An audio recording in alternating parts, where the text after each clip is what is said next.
Guys, welcome to our YouTube channel.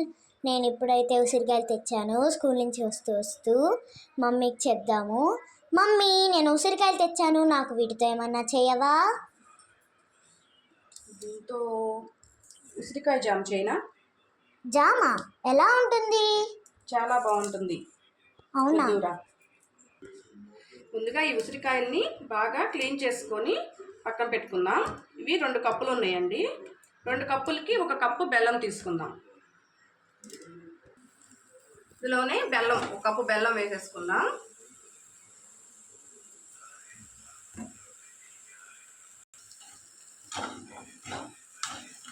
సిమ్లోనే పెట్టుకొని ఉడికించుకోండి.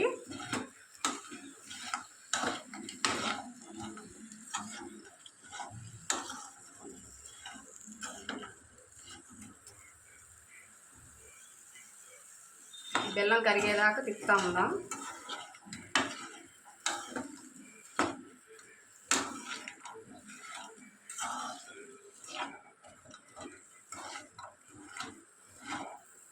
వాటర్ ఏం పోయే అవసరం లేదండి. వాటర్ ఏం పోయే అవసరం లేదు. బెల్లం కరిగిన తర్వాత వాటర్ వస్తాయి కదా, అవే సరిపోతాయి. మనం దీన్ని తీగ పాకం వచ్చేంత వరకు ఉడికించుకోవాలి.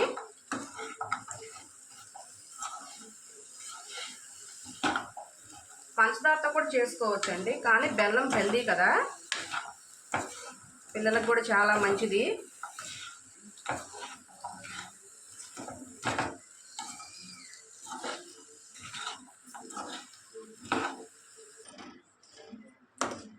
ఇప్పటి వరకు మా ఛానల్ని సబ్స్క్రైబ్ చేసుకున్న వాళ్ళందరికీ థ్యాంక్స్ అండి. Thank you so much. చూసారా, బెల్లం మొత్తం కరిగిపోయింది. ఇది మనం తీగపాకం రావాలి. తీగపాకం వచ్చేంత వరకు ఉడికించుకుందాం. ఇప్పుడు ఉసిరికాయలు కూడా కలర్ చేంజ్ అవుతాయి, రెడ్డిష్లోకి వచ్చేస్తాయి.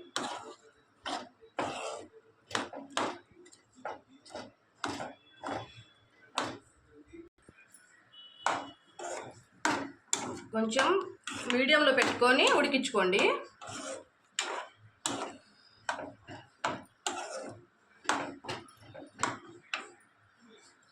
మనకు కొంచెం టైం పడుతుంది, తీగపాకం రావాలి కదా.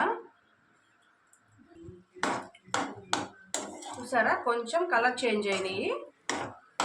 ఇంకొంచెం ఉడికించుకుందాం.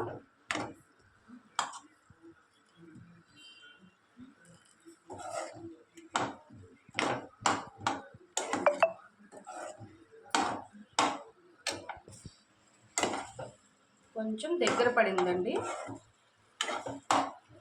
కొంచెం కలర్ చేంజ్ అయినాయి.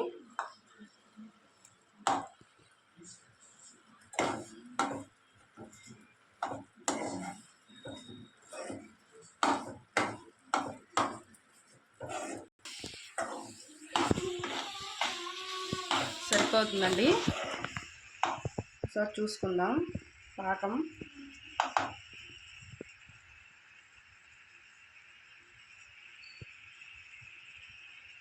పర్ఫెక్ట్గా వచ్చింది.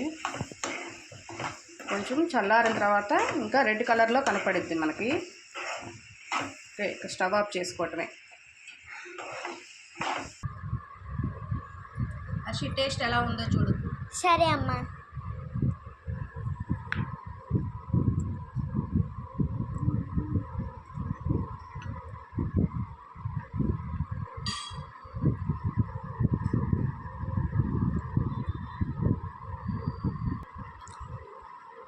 చాలా బాగుంది.